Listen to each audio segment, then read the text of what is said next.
Good evening, everybody, and welcome to a brand new episode of Mundungus and the Old Farts. All the younger kids left.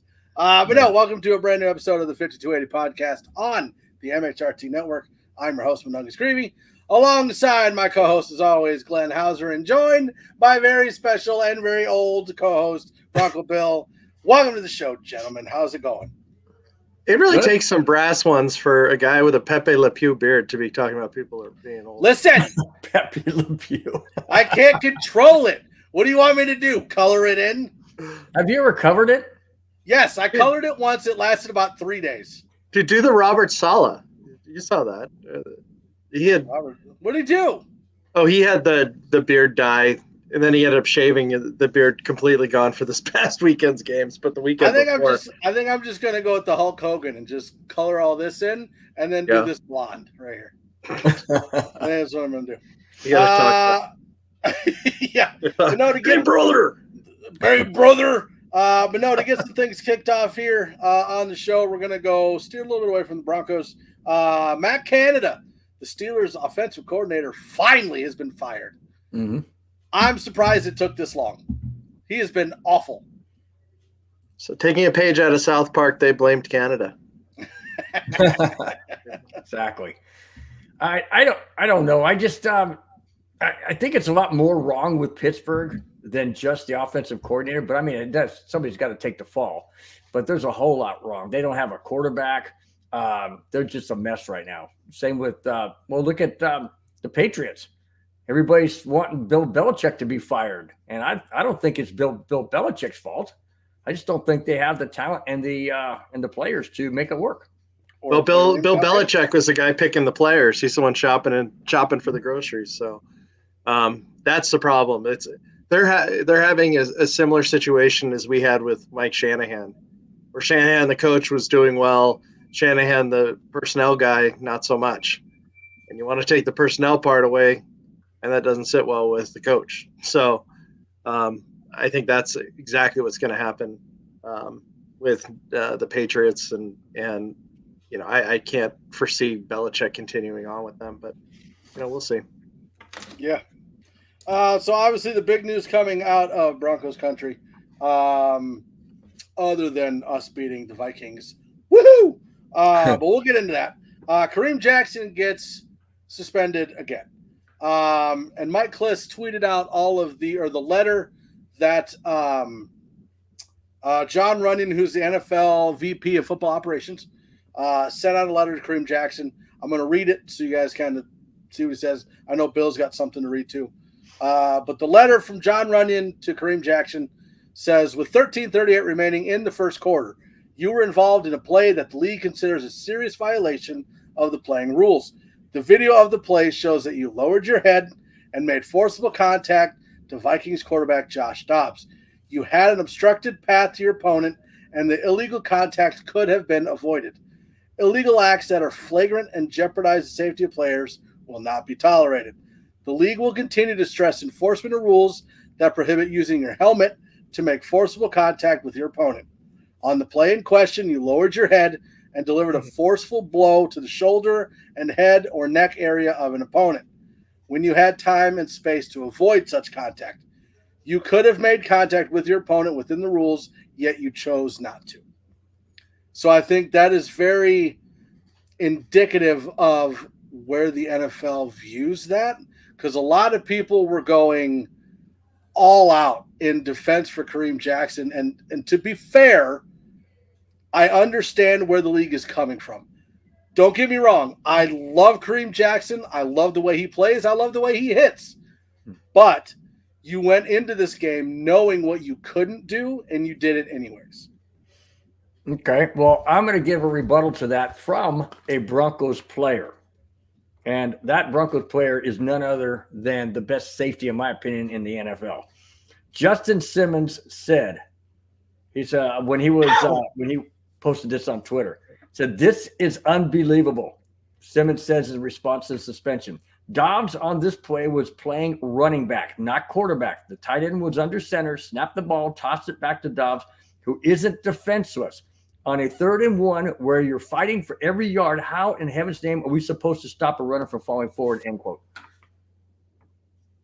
I mean, okay, so he leads with this helmet. I get it. But if he goes with his shoulder, he's not going to be able to make that play. You get a first down. So now you're taking away the defense on 3rd and 1 or any other plays that maybe occur.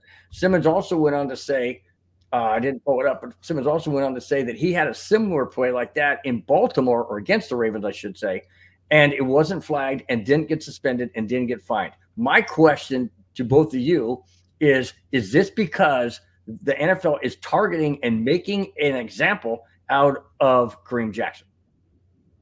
Oh, without question, they're doing that. I mean, but they do have reason to. You know, I mean, this is his 4th such violation or questionable play. He knocked a guy out cold earlier in the season. You know, he did get his 4 games knocked down to 2, and then the first 2 minutes back. Hits a guy with the helmet. He didn't hit him in the helmet, but when I saw that hit, and then of course Collinsworth is making a big deal about it on the air, you know, you just knew that this was going to happen. I'm not surprised at 4 games. I mean, there were rumblings that it could perhaps be the remainder of the season, but I don't see any way that they knock down any games off of the suspension like they did from the 4-2 in the initial one. What do you guys think? Okay, so I want to try to be as judicious with this as I can, because again, love Kareem Jackson. I agree with both. Like, I agree with the players and I agree with the NFL, because I do understand that Josh Dobbs was a runner at that point. I don't think the problem is that they're trying to say, well, you can't hit a quarterback like that because he was a runner. The only problem is that he lowered his head, and you can't do that anymore. I think that, like, you hit him with your shoulder, you're fine. You can hit him with your shoulder with your head up with the same force as putting your head down, but he didn't. He tucked his arms, lowered his head, and launched, and that's why he got suspended. So from that side of it, you can't do that. Like, he knows that you can't do that.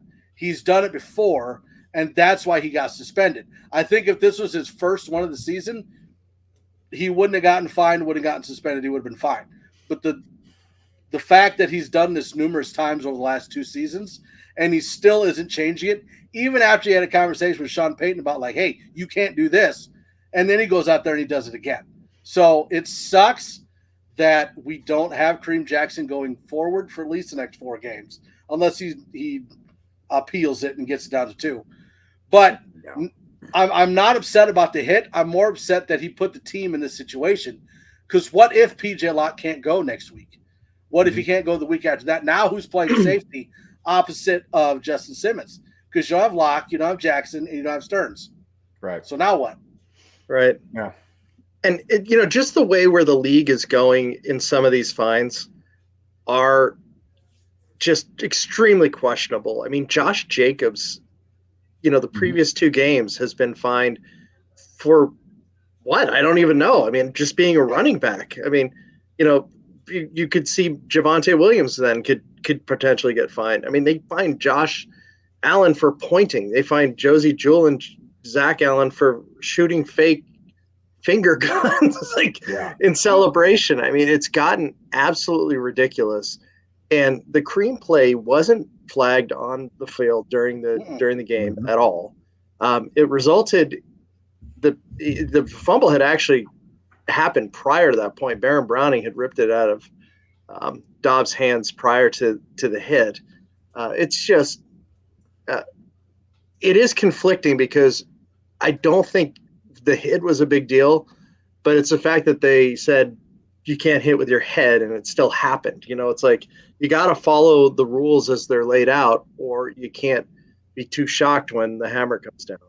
I'm wondering if it's muscle memory. In other words, he's been doing this ever since he was in, Pop Warner or high school or college, and now he's in the NFL. And when he sees a player with the ball in his hands, he's going to lower his head because that's how he knows how to stop him. My thought is if he lifts his head up and tries to hit with the shoulder, and excuse me, and the quarterback or running back, whomever it is with the ball, lowers his head, then it's going to hit him in the shoulder. And I don't know if the call would have been reversed. In other words, if they would have called a penalty on Dobbs, but they didn't call penalty at all. So I'm wondering why the NFL feels that they have, obviously they have control to do whatever they want. But I think if it's not called on the field, how can you retroactive or whatever the word, how can you retroly go backwards? Mm-hmm. You know what I'm saying? And then say, okay, well, now hindsight 2020, we're gonna fine you. I'm suspended. Well, and there's a clip that's been going around the last day or so of the dirty hit that the Bill placed on Cortland Sutton. Mm-hmm. Wasn't flagged, wasn't fined, wasn't kicked out, wasn't suspended, nothing. And that was way dirtier, straight right into his head, targeting the works, and nothing ended up happening. But that player, who I'm drawing a blank as to their name, also doesn't have this history. And I always find it interesting, like when a guy like John Runyon, who was one of the dirtiest players when he played, is now doling out the penalty. It's like NASCAR, where they would hire the biggest like cheating crew chiefs to enforce the cheating policies because they knew how to cheat.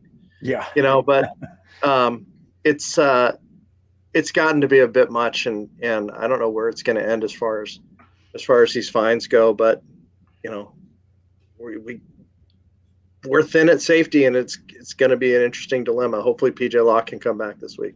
Well, and one of the things that it was either Justin or Pat Surtain, because they both commented on the hit. One of them said the problem with levying these kind of punishments is that there's no consistency in the call. Like there are some players that are hitting exactly the same way but getting nothing. And then there are other players that are making those hits that are getting fined, suspended, all of that.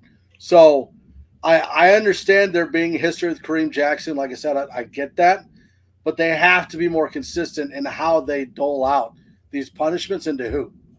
Yeah. And I think that part of that is getting with the refs, which, again, there should be full-time refs for the NFL, to where you can't fine and suspend someone if it's not a flag. Like, if they get flagged in the game, then you're open to it. But if there's not even a flag, why are you fining and suspending someone? Exactly. That's my point. And Avatar brought up a good point. He says running backs go over their head all the time when they run with the ball. So how is that not called? I mean, they're lowering their head every single time they're going into the line. Even quarterback sneaks do it all the time. And I know that's not a flagrant, launch, so to speak. But if the rule states you cannot lower your head and hit a person, that should be consistent. Thanks, Graham. Yeah. Yes, that's right. Well, and it's almost the same thing for like the tush push, right? Like the Eagles made famous. Basically, the linemen are diving down into players' legs. Like, shouldn't that be a penalty as well? There has to be more consistency on how these things are called and how these things are punished.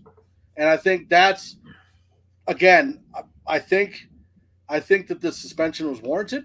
I think that the fine was warranted. It sucks, but I think it was warranted. But they have to make it equal for every player, and not just target some. Yeah, absolutely. But yeah, going back to better news, Broncos and Vikings. We win 21-20. Yes, the streak is broken. I am not bad luck. Yeah. But it sure came down to 1 minute and 3 left in the game, I'll tell you that. I was texting Mike. I'm like, get out of the stadium now. Leave the stadium now. They said Landon can meet up with you afterwards. You have to leave. Let's go. Yeah, it wasn't that fantastic though on that last drive by the Vikings for Justin Simmons to make those kind of plays back to back against Hawkinson? His birthday. Yeah. And by the way, he's 30 years old. I just saw this today. 30 years old, and in his career he has 30 interceptions. How cool is that? He should have had a 31st, but guess who knocked the ball out of his hand? Yep. K-Jack. Yep. Yep. I know, right? Congrats to me. Woo! I'm not a curse. But there were a couple things. that I did want to discuss in that game because, like, we scored 21 points, but 15 of those points were field goals. Mm-hmm. We only scored one touchdown, and it was at the very end of the game with like a minute 13 left to take the lead. What do we need to do to make sure that we're able to score touchdowns instead of just field goals? Because I feel like while the Vikings defense has gotten better, they're not that good. Like, we should not have struggled that much. So where are we missing? What can we improve on so that we're scoring touchdowns in the red zone instead of kicking field goals the whole game? Play like we did on that last drive. I mean, it was basically like a hurry up. But, I mean, to be more, honest about it, I think what we need is we need consistency, play calling, and we need some type of, in my opinion, consistent play calling. The run game wasn't really that solid. I mean, we did have some good plays, but the Vikings' run defense is solid. I mean, the line was holding up pretty much, but Russ was still, having to step up in the pocket, having to move out of the pocket, that kind of thing. I think there needs to be some type of I don't know. I know that Sean Payton has dumbed down the offense to kind of allow Russell Wilson to get more acclimated and feel more comfortable. So I'm not exactly sure, but I sure like the way they did that drive at the end of the game. If they could do that consistently, that would be special. Well, Glenn, I know that you and I have talked a lot about people that are going after Russell Wilson. Russell Wilson is the number one quarterback in the red zone. Like, he's the guy you want for a game-winning drive in the fourth quarter, in the red zone. He's the guy you want. It's just there are some things that just aren't making sense, like going for a 2-point conversion and running the ball to the left. That didn't make any sense. Nobody was fooled by that play. Why is obviously Mims got the ball twice and they were both brought back by a penalty, but like the only deep shots that you really made were to Cortland Sutton, and those were bailout plays. If he did not catch those miraculous catches, we don't win that game. Yeah. So I don't understand why we're not throwing the ball deep more, especially when you have a weapon like Mims or Judy or Sutton. Go ahead. It's kind of a mystery to me. Like, you could send Mims just straight down the field, on a series of plays, and he's going to blow by everybody. And if Russ has any time to throw, he could connect just like he did against the Commanders. That was an incredible, first, coming out for Marvin Mims. But that, I don't know if they're just kind of setting things up for later in the year to do it. I don't know. I mean, we definitely need more deep passes. So yeah, because that whole game, great comment, Grant. Yeah, that whole game was dink and dunk to the right or the left. Either Samaje Perine, who thank God was there in the fourth quarter, because holy crap, he was the one that basically got us down the field. Yeah, to get the touchdown. But it was just a lot of dink and dunks, and we've seen in the past with Russell Wilson that you let him throw the ball up, he's gonna get it to a receiver. That's what he's been known for. So I don't understand why they're not letting him do that. I don't know if that was the game plan or if that's what the defense was giving him. If it was Russ bailing out, if it was Peyton just calling, I don't know. That's why I'm not going after anybody in particular because we won. Right. I mean, however you win, you win. But we're going to come across a team, aka the Lions, where you have to try to keep up with them offensively, and dinking and dunking and kicking field goals the whole game isn't going to get it done. And so I don't know how to open it up. Right. This is not a phrase you've said very often. We need to be able to score and keep up with the Lions. Like that. It's not right. Been a comment. I think Sports Nonsense, if you could pull up their comment about that. We don't have a tight end threat in the red zone right now, and I think that's an excellent point. That's fair. That if you had Dulcich as an option there, boy, I mean that would really open things up. Eric Saubert. Yeah. Another one. Interesting. Another one. I'm a big fan of the screen pass, the swing pass, but I've seen a lot of them. I'd like to see a little bit more. I've seen some that are 5 yards behind the line of scrimmage that, where the running back is just trying to eke it back to the line. Let's open things up a little bit. And Samaje Perine, there's the last 2 games, he's just been an absolute stud. In the fourth quarter, I think he's the 3rd leading running back receiver in the entire NFL, which is incredible considering he only really makes an appearance the last 3 minutes of every game for those passes. Bill said that they've dumbed down the offense for Russell, but it really does look like it's a pretty advanced offense, Bill. I don't think it's been. I don't think it's been dumbed down. By dumbed down, I think, do you mean like cutting off some of the play calls so they're not so long? Because I know they did that. Yes, that's what I'm talking about, right? Yeah. All right, so that would just be like simplifying it. And that's been one of the things, even like when Peyton talked about it, and said, I do have a tendency to be a little bit long-winded in my play calls, and then he gave an example, and it was like, oh my God, yeah, he's right. I don't know. There's not enough seconds on the clock to get a play in.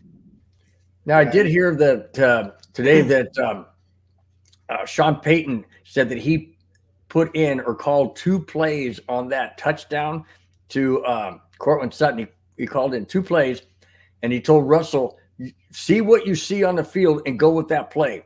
If you see something different, switch out of it. So he gave him an option, and they switched out of what was originally called. He switched to that pass to Cortland Sutton, and it worked. But I'll tell you what, that Cortland Sutton's hands, man, the defender came down and tried to slap his hand off that ball, but his grip was solid, and that was an amazing catch. Graham brings up that they've been using Mims wrong. You could think that the end arounds would work with him, but let him go deep. And that's the only criticism that I have of this last game is with Mims and I guess you could throw 2 criticisms. Mims and Wilson. I agree. I don't think Mims is being used properly. I don't know why he's not that speedy deep threat. I don't know why they're basically keeping him on special teams and then end arounds. That's all they seem to do with him. And then the other concern or criticism that I have is there were 3 or 4 plays where it was a long 3rd down or we went for it on 4th down where it was open for Russ to run. He had a running lane where he would either get the 1st down or be really, really close, and he didn't run it. Mm-hmm. And I don't know if that's because of he's starting to break down when he runs or if Peyton doesn't want him to run. But that doesn't make sense. So those are the only criticisms I really have. But I don't know if Mims not getting the ball is because Russ doesn't trust him or because Peyton's putting him in a bad position or what. I don't know. I don't know how to fix it. So yeah. I don't know. Yeah, they did every press conference. Sean says that he needs to figure out a way to get Mims more involved, and then doesn't, or does, and then we just get penalties, which sucked. Yeah, Nate McMillan, KB has been unbelievable. Mm-hmm. He really has. So one of the other good things, or Jaquan McMillan. Yeah, Jaquan McMillan. That was the other thing I was going to say. To replace Kareem Jackson, Alex V Sports was talking about it on Twitter, was saying, what about Mathis? Taking him out of corner, moving him to safety. Because he's had his shot as a corner, and it ain't working. Right. But putting him at safety being the last defensive position, you want him at safety as well? He wouldn't be out in coverage as much, though. That's the thing. Well, that's true. That's true. So I don't know. But one of the other good things about the Broncos winning the game against the Vikings is that the Chargers lost, the Raiders lost, and the Chiefs lost. So we are now second in the AFC West, and we're only 2 games back from the Chiefs. But do you see the Chiefs losing 2 more games? I don't know what their schedule is. Well, they got to play the Chargers twice. They haven't played them. I'm not worried about them. Okay. The only reason why I brought that up was obviously we have to be focused on wild card because we're probably not going to win the division. So yeah. So we've got 7 games left. 5 of them are against the actually 6 of them are against the AFC. So we have to take care of business in all those AFC games we play. The only NFC team we play going forward is the Lions. And obviously that looks like an L on the schedule. So in order to make the playoffs, I think we've got to be 7 or 10-7. It means we can only lose 1 more game if we lose to the Lions. That's going to be tough. All right, so I have the Chiefs' schedule. That's what I just pulled up. So, all right, this Sunday they're at Las Vegas, then at Green Bay, home on the 10th of December against Buffalo, at New England, home against the Raiders, home against Cincinnati, and at the Chargers to close out the season. Okay, so they're going 14-3. You think so? They're not going to lose another one. What about to Buffalo? I don't know. What about Buffalo? Yeah. I mean, quite honestly, like let's be straight. You know, like Bill's right. The likelihood that we're going to win the division is very low. So yeah. If the Chiefs can do some of our dirty work and beat the Raiders twice, Buffalo, get Cincinnati for a loss, and then the Chargers for a loss, I'm fine relinquishing those wins to them in order to have some of those other teams, drop down a rung.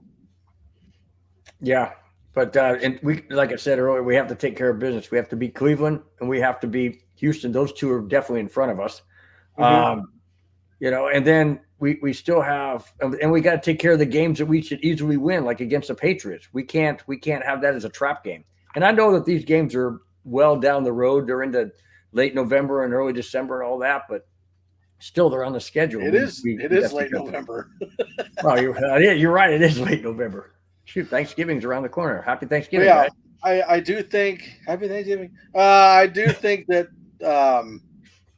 these next 2 games are going to be really important to figuring out if we're going to make the playoffs, because we have to beat the Browns and we have to beat the Texans. Both of them are in front of us for a wild card spot. And the Browns have the number 1 defense, and we just played a really good, solid defense in the Vikings. So things had better change from that game, because we're going in from the, what is it called, the fan to from the kitchen to the frying pan or something like that. Whatever this thing is. What? From the furnace to the when they're going from one hot spot to a hotter one. I just go from the fridge to the couch. That's all I do. That's all I do. But no, I do think that the Browns kind of mirror the Broncos in a way, like really good defense, but the offense hasn't quite figured it out yet. The reason their offense hasn't figured it out is because they're on their 3rd string quarterback now. Mm-hmm. Yeah, so yeah. I don't think this is going to be an offensive juggernaut that we're going into here. And they signed Joe Flacco. Woo-hoo-hoo! No, let the mentoring begin. No, but there was an interesting comment that I read where it said, wouldn't it be interesting if Joe Flacco started against the Broncos, knowing his history of being, god awful kind of thing, That ain't gonna happen. KB82 says the Chargers are talented enough to pull off against Kansas City. Divisional games are always the hardest to win, I guess, but it's the Chargers. Yeah, it's been 16 years and we finally snapped that one, so they have been hard. Yeah, we do have. I did want to get your guys' thoughts on what our playoff chances are, and I'm really happy that we're still talking like playoff shot, because we have one. Like, we're 3rd in the hunt, right? So a couple more wins here, a couple more losses there, we're right in this thing. But I think our next I was gonna say our next 4 games, but pretty much all of our games are important, because we got the Chargers twice and the Raiders. So 3 divisional games in the next 7. So our first 2, or our next game is the Browns. How do you see that game playing out? Go ahead, Glenn. I think that we have to get the running game going in a major way. We really need to pressure this young QB. I mean, he was crying after the game the other day because he had played so poorly the previous start he had that, to beat the Steelers meant that much to him. But I mean, he can easily be rattled. He's a good quarterback, but the key is to stop Myles Garrett from just absolutely eating Russell Wilson alive. Mm-hmm. I look at it as definitely the Broncos have to make adjustments from the game against the Vikings because the Browns defense is really, really good. They're really good against the run. They're really good going after the quarterback. So you're right, Glenn. We have to protect Russell Wilson. Otherwise, it's going to be a long, long day at Denver. No doubt about it. We got to get if they only give us screen passes to throw, well, then that's what we got to do. But you're right. We have to get the running game going, but that's going to be tough against the number one defense against the run with that the Cleveland Browns own. See, and I'm going to go the opposite way. I don't want to get the run. I want to go with the run game when we need to, but I want deep shots. I think that the secondary of the Browns is worse than the run defense. I want to test it. Get the ball out to Mims. Get the ball out to Judy. Get the ball out to Sutton. Get the little Jordan Humphrey. Everybody under the sun. I want to get the ball. I want that. I want Russ to throw it all over the place. Okay, I got a question for you. That's how we take it. I got a question for you. Where do you put Mims? If you put Mims in the lineup, who do you take out? And you're going to take out probably a key player. So who is it? Well, but we normally have 3 receivers on the field anyways. So I don't think you take anybody out. Like Lil Jordan Humphrey would be stepping in for Mims when he's not on the field. Mm-hmm. So I think you keep Judy in the slot, kind of like he has been. You have Sutton on the outside with Mims on the other side. You've got a guy in Cortland Sutton that can go up and get any 50-50 ball you throw at him. But you got Mims that can outrun and be that deep threat that we've been looking for. Because that's what the plan with KJ Hamler was to let him run, outrun the coverage, and then throw him the ball. I think Mims can be the same thing. So it seems, for some reason, it seems like they're trying to stick Mims in like a Deebo Samuel role, right? Like he's that one who does the end arounds and does the pitches and does the flea flickers and all that stuff. Stop doing that. Let him run as deep as he can go, as fast as he can go, and throw him the ball. Kind of like a Tyreek Hill, even though he doesn't have. Kind of like a Tyreek Hill. Okay. So I love your strategy, Mike. I just am concerned about us being able to protect Russ to have the time to make those types of plays. But see, and that's the thing that it's hard to figure out, right? Because when you look at the offensive line play, you're like, geez, they're letting everybody through. But to be fair, they're a top 12 offensive line. I mean, I know that's not great, but it's better than average, which is better than we've had in a long time. I think it's great. So it depends on where Garrett is lining, like who he's lining up across from. Like, is he going to be outside? Is he going to be inside? If he's inside and he's going against Miners, please, God, let me see that matchup. I want to see that matchup. But if he's on the outside, I'm terrified that McGlinchey's going to let him through. I think this could be a game where Bowles, if Garrett is lined up against Bowles, we're going to see some holding calls on Bowles. Oh, yeah. But I really, really, really want to see Garrett lined up against Quinn Miners. I really do, because that's going to be really fun to watch. Literally, you'd have Garrett Bowles right there. But anyway. Yeah, exactly. Yeah. All right. So hey, I gotta circle back to something that we're talking about some of the upcoming games, and the one game that the time is listed as TBD is the Broncos at Detroit, and right now the Sunday night game on the 17th is Baltimore at Jacksonville.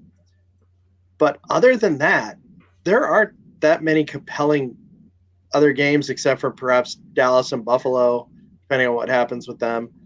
But I'm thinking if the Broncos start peeling off some of these wins and Detroit continues on, that could be flexed into the Sunday night game on December 17th. And then the Broncos would be the Sunday night game on Christmas Eve on NFL Network at 8:15 Eastern time the following weekend. I mean, we could be getting some national play if we can roll out the next three weeks worth of games. However, the Broncos were flexed out. Yeah, didn't the Broncos Texans game just get flexed to the morning game? Yep, it did. The Broncos Texan game was supposed to be a 1:05 on Pacific Coast time, by 1:05, and it got flexed back to 10 o'clock in the morning.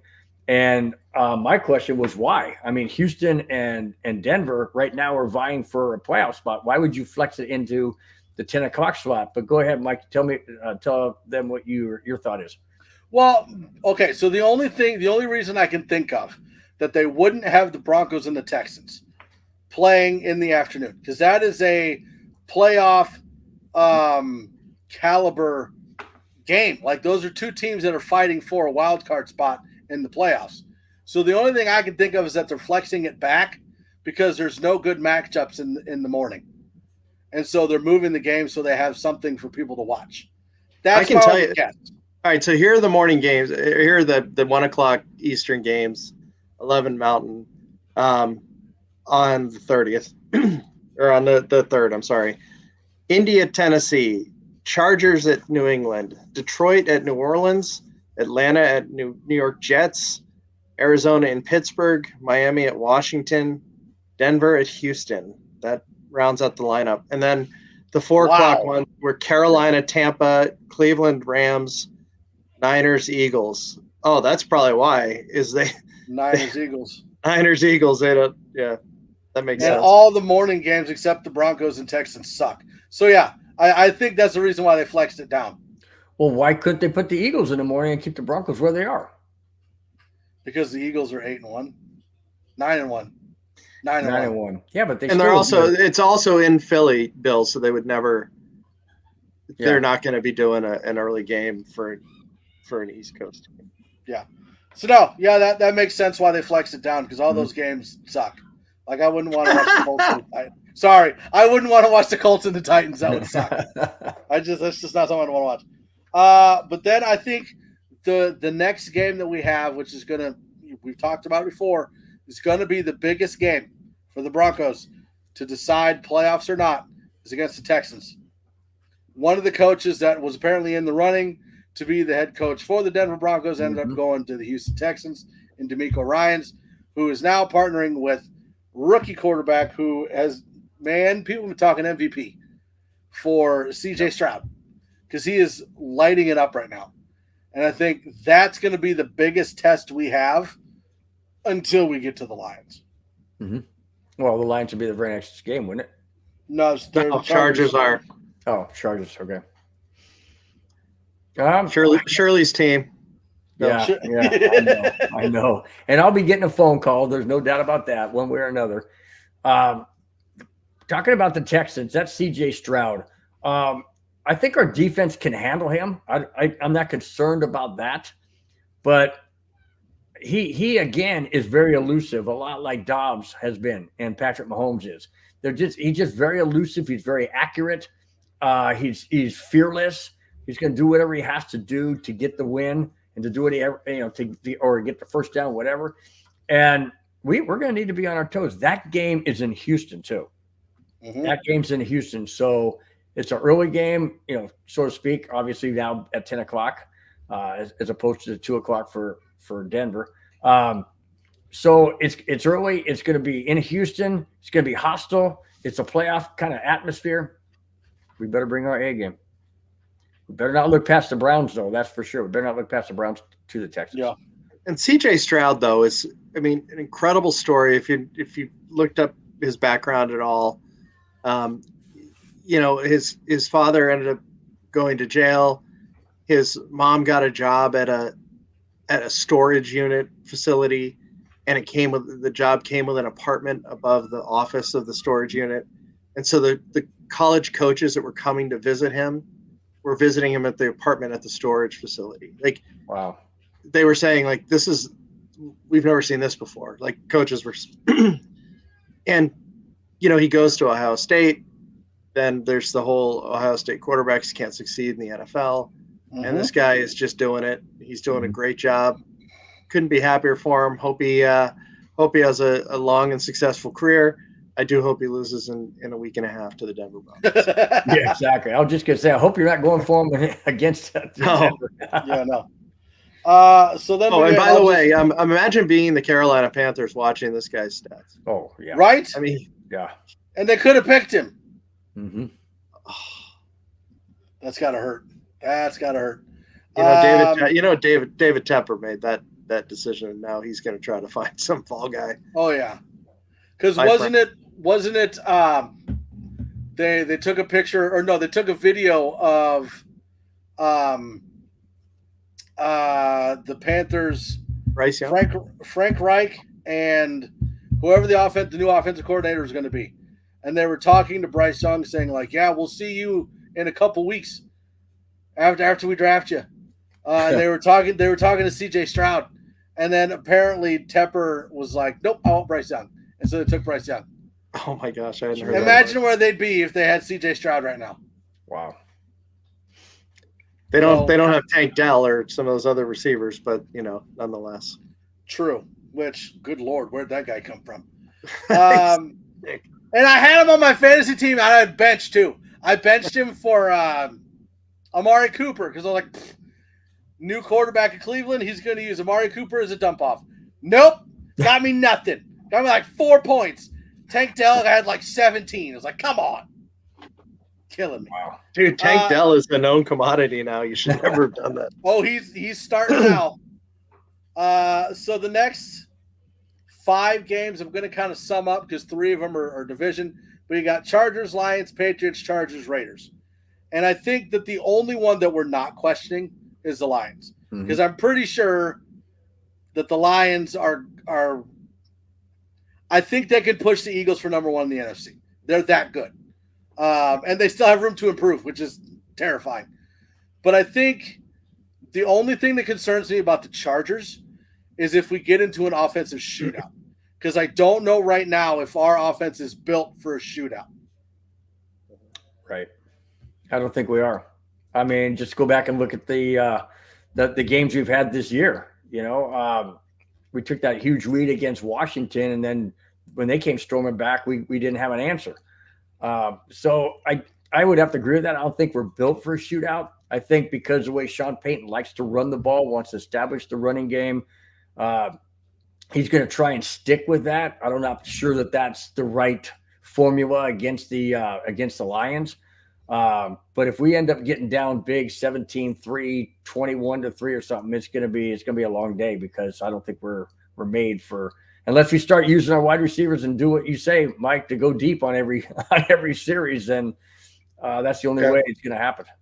And also, Joey Bosa is going on IR with a sprained foot. Boy, did he react a little bit more seriously than Dude, he's hurt all the time, though. I get it. Yeah, he is. Crybaby Jones. Anyway, he's going on IR, so he's going to be gone for at least the Broncos' first game against the Chargers. So that's a good sign. And something else about Joey Bosa. He's got the biggest nose I've ever seen in my life. It is massive. It's huge.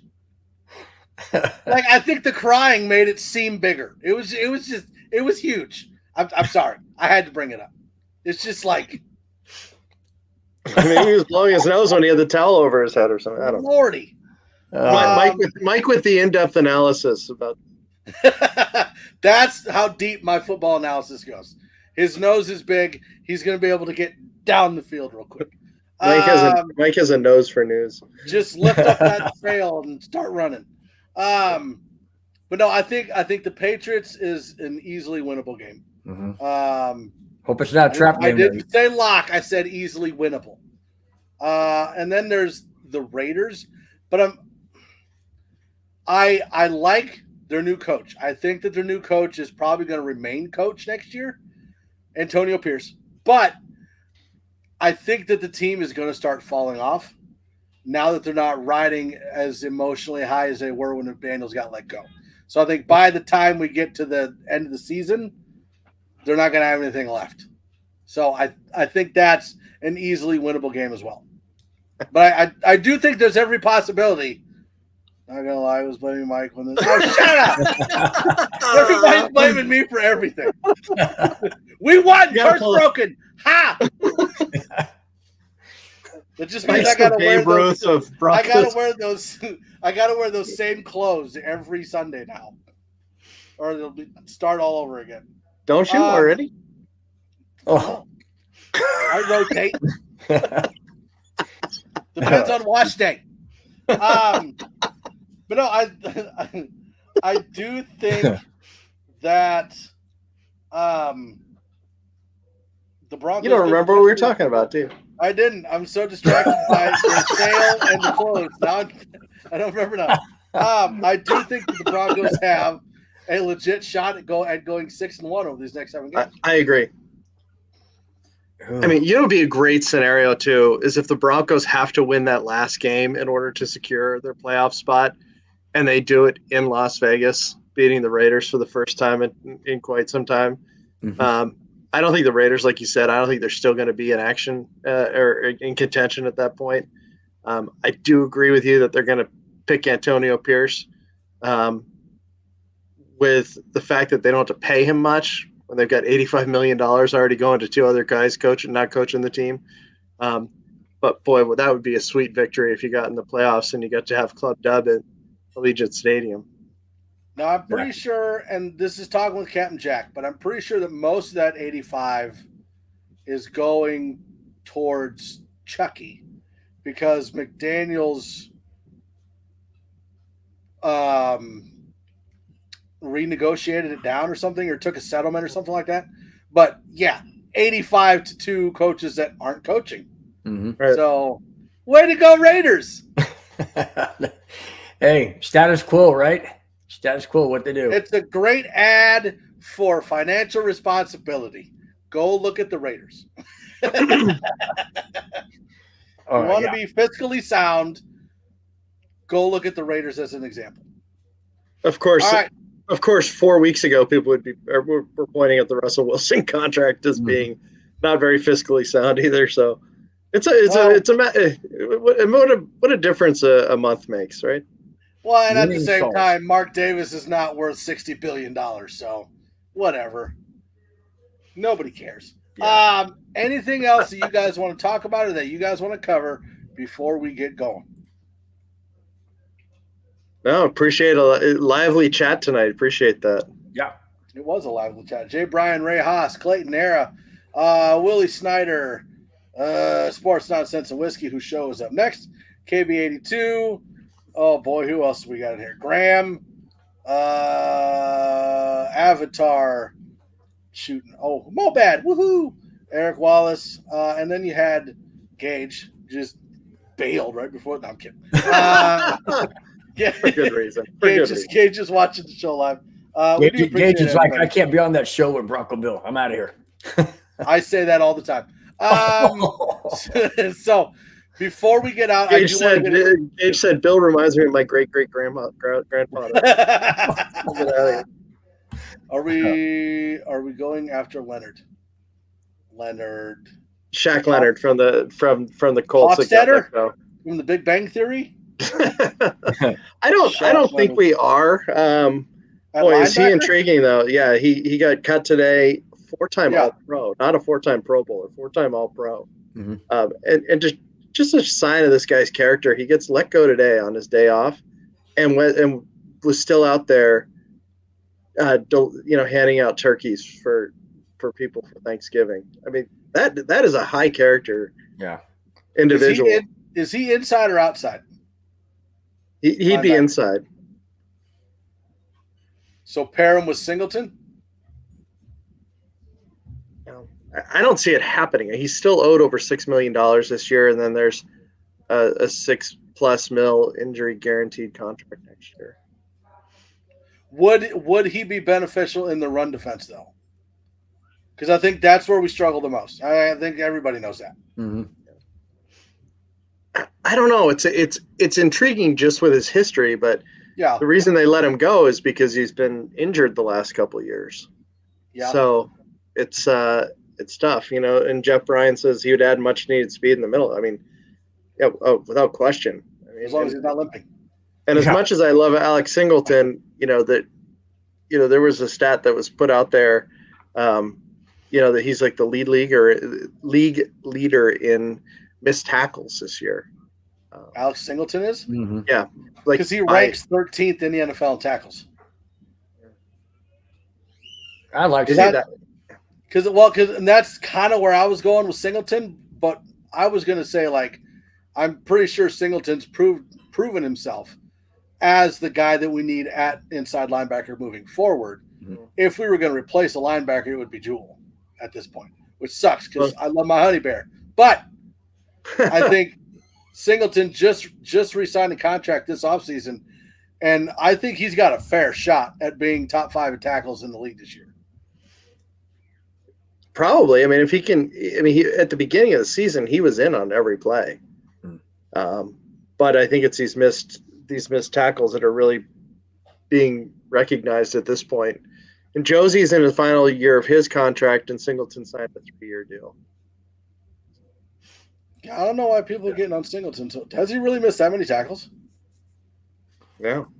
Because if he's ranked 13th in the NFL in tackles and he's the league leader in missed tackles, good Lord, he could be number 1 right now. Yeah. I think it was Nick Kendall that actually put it out. Let me see if I can. Give me 1 second. Carry on.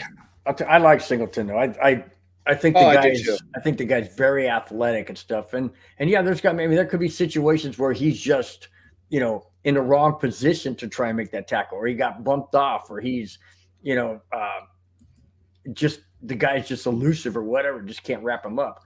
But I think the world of Singleton. I love Singleton, Browning, Jewell. I like that entire linebacker core. Yeah. But, if you I was wrong giving Nick the credit. It was actually Seegers, our buddy Zach from Let's Talk Broncos. It's been a rough year for Alex Singleton, leads the NFL in missed tackles with 20, second place has 17, and has the 8th worst in the NFL in missed tackle percentage among 69 qualifying inside linebackers. Wow. He's also targeted at the 4th highest rate and is allowing the 5th highest passer rating among inside linebackers. Which is insane to me, because he also holds the record, or tied the record? No, he holds the record this season for most games with 10-plus tackles. I think he's at 3 or 4 games right now, where he's had 10 or more tackles in 3 or 4 games this season. But are they all usually up the middle, or does he have to all run over the place? Okay. But then that makes you question: has that been the problem with the run defense? Is that he's missing tackles, or does a replacement need to be made in another spot to help with the run? And I don't know, because it does seem like defensive tackle would be a good spot to try to fix the run defense. I mean, DJ Jones is good. Haven't really heard a lot about Mike Purcell. But if Singleton is missing that many tackles, is that no? Because that can't be. With as many yards as we've given up in the run game, it would have to be more than 20 tackles he'd have to miss in order to be the cause of that. I don't know. Yeah, and Jay Bryan says skewed numbers because of the first 5 weeks. Do you agree with that? Yeah, it could be. Mm-hmm. Like how many missed tackles were committed in that Miami game? Oh, good Lord. All of them? Yeah. Everybody missed tackles on that game. Holy smokes. Leonard is $6 million this year and $19 million for a year for 24 and 25. All right. I only knew the thank you, Sports Nonsense. I only knew the injury guarantee. Yeah. So he's not gonna get claimed at all, and he'll be a free agent. Wouldn't be surprised if the Steelers snatch him up. Why, as offensive coordinator? That was horrible. Just kidding. Too small defensively up front. Yeah, I can go with that. Let him clear, then new. Yeah, there you go. Mm-hmm. Same thing with Russ. Let him clear, then new contract. That's exactly what we need. All right. Anything else, or did we cover everything? I think we're good, man. All right. Final thing I want to know is score prediction for Broncos Browns. Go ahead, Glenn. I'm going to pull out an old Broncos-Browns score, 23-20. Broncos. Okay. I'm going to go 14-10 Broncos. Now, do I make it 3 in a row, or do I go the opposite way? All right, I'm going to go ahead and stick with it, make it 3 in a row. I'm going to say that was my last one. No more games. I'm going to say 21-17 Denver. Interesting. Okay. 21-17. And no, in mine there's only one field goal, just none from us. Yeah. 10-9. There you go. There you go, Yeah. Ray. Grand slam in the bottom of the ninth. Well, I'll say it's going to be 17-14. Denver pulls it out late in the game like they did against Minnesota, make it 21. There you go. All right, so we all got the Broncos winning the game, which is great. That just means that we're going to be moving up towards that playoff wildcard spot. We want to appreciate every single one of you that joined us in – what? Are you raising your hand? What? I'm just moving. I'm moving on. Oh, moving on up. Oh, we just got copyrighted. To the east side. 23-16 Dude, Denver. If we get copyright infringement from a show that was on 45 years ago. I don't know. Wait. I watched that show. We know. It wasn't 45. Yes, it was. It was 70s, early 80s. That was a great time. It was the 70s. It was. You're right. The Jeffersons. Can we mention that? Maths is not Bill's strong suit. Just so everyone knows, math is a problem. Have we figured out what is? Oh, that's messed up. Wow. I'm pretty sure Bill had us going like at the beginning of the season. I think Bill had us going like 11-10. It was like Bill. Actually, no. When Ray wrote 10-9, I think that was Bill's original prediction. Oh, shoot. Denver. Yeah, Jay. We talked about that a little bit earlier. They did it because it seems like there's no good games on in the morning. That'll make us the best first game, so we get the best broadcast team on CBS. So I actually think it's a good thing. Mm-hmm. I prefer. I'm okay with it. Tony. Tony. Yeah. But no, we appreciate every single one of you that joined us in the chat. It has been lively, and we love it. Make sure you check out all the other shows on the MHRT network. We have shows Monday, Tuesday, Wednesday, Thursday, Friday, and then the neighborhood on game days, whenever that may be, Thursday, Monday, Sunday, whatever. So make sure you check that as well. And the best way you can support the network or any show on the network is to hit that little thumbs up. Hit that like button. That helps so much, and it's absolutely free. Takes about a millisecond to do, and we would appreciate it greatly. So make sure you do that. We love the Broncos. We love Broncos country. We love all you guys. We'll see you later. Peace out. Fast lane when I pass in the street. Bag of money in the passenger seat. Simcoe's been asking for me on the road from the west to the east. Way up, I might never come down, cause the coast's racking up the flame out.